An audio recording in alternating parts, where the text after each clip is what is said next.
Dr Maurice Sanda Kouyaté, ministre des Affaires étrangères, de l'intégration africaine et des Guinéens établis à l'étranger. La délégation malienne était conduite par son Excellence M. Abdoulaye Diop, ministre des Affaires étrangères et de la coopération internationale de la République du Mali. Au cours de leur séjour, les délégations guinéennes et maliennes ont été reçues en audience par son Excellence le capitaine Ibrahim Traoré, président de la transition, chef de l'État du Burkina, à qui elles ont transmis les messages d'amitié, de fraternité et de solidarité de son Excellence le colonel Assimi Goïta, président de la transition, chef de l'État de la République du Mali, et de son Excellence le colonel Mamadi Doumbouya, président de la transition, président du Comité national de rassemblement pour la démocratie, chef de l'État, chef suprême des armées de la République de Guinée. En réponse, son Excellence le capitaine Ibrahim Traoré, président de la transition, chef de l'État du Burkina, a donné des instructions afin de traduire en actes concrets la vision commune des trois chefs d'État.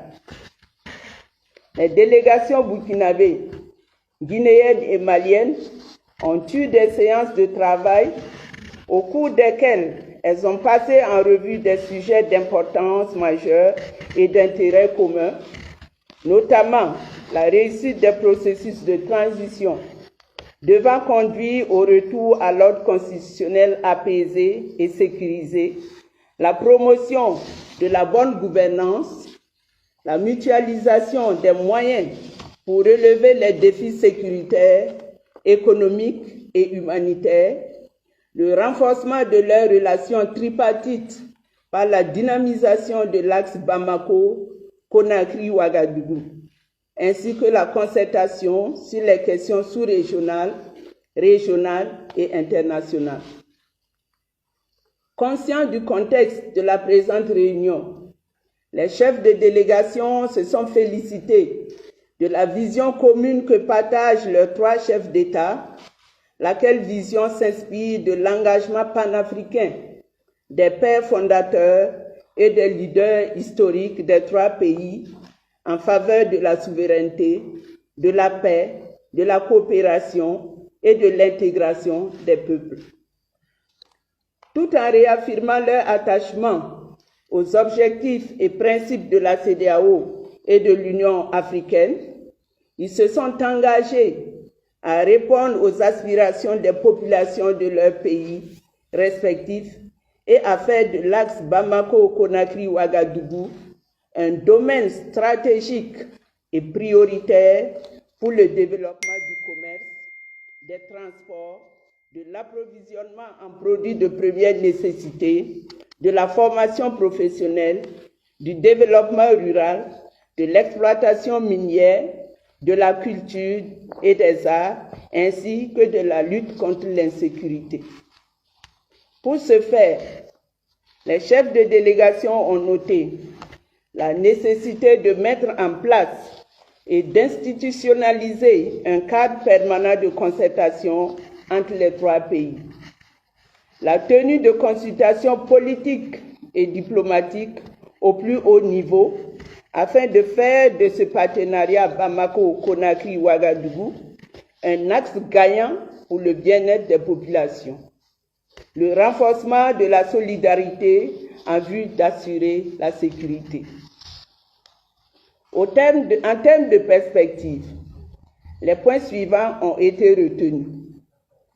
La facilitation de la fourniture en hydrocarbures et en énergie électrique entre les trois pays. Le développement du commerce et des transports depuis le port de Conakry jusqu'au Burkina Faso en passant par le Mali. L'organisation de l'exploitation minière entre les trois pays. La mobilisation des ressources nécessaires en vue de réaliser le projet de construction du chemin de fer Conakry-Bamako Ouagadougou. La réhabilitation et la construction des routes internationales entre les trois pays devant servir de levier de croissance économique et faciliter la libre circulation des populations et de leurs biens. La dynamisation des échanges économiques et commerciaux. Le renforcement de la coopération dans le développement rural, de l'environnement et de la formation professionnelle.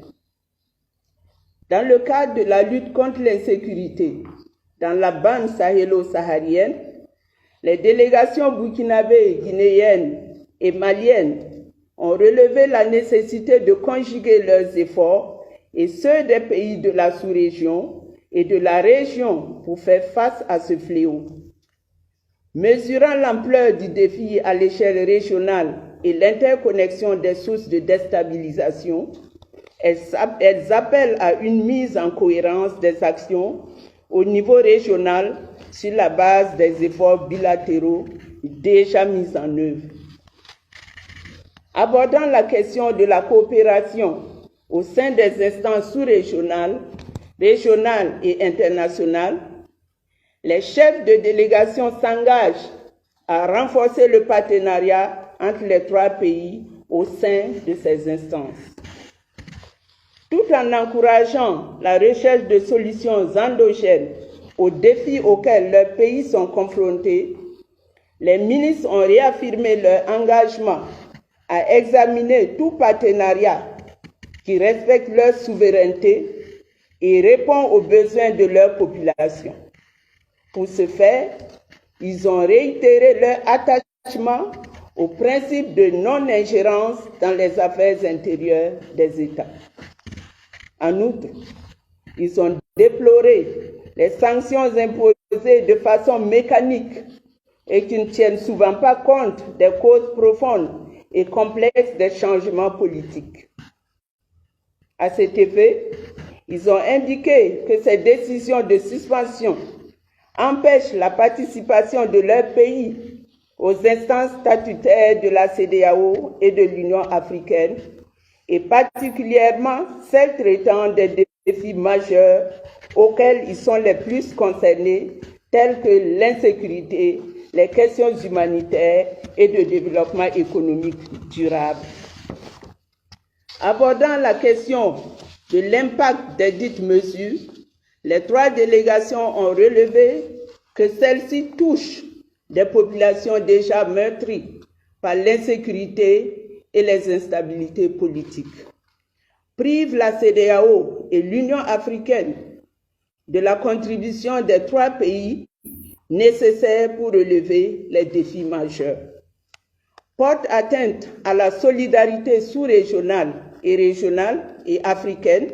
qui constitue le principe cardinal et sacro-saint de l'intégration, de la coopération régionale et continentale. À cet égard, ils en appellent à un appui technique,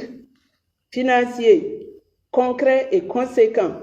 aux efforts de sécurisation et à accompagner le processus de retour à un ordre constitutionnel normal.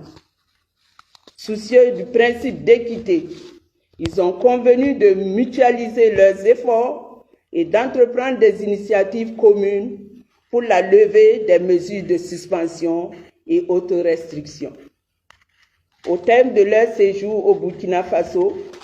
les ministres des Affaires étrangères de la République de Guinée et de la République du Mali ont, au nom de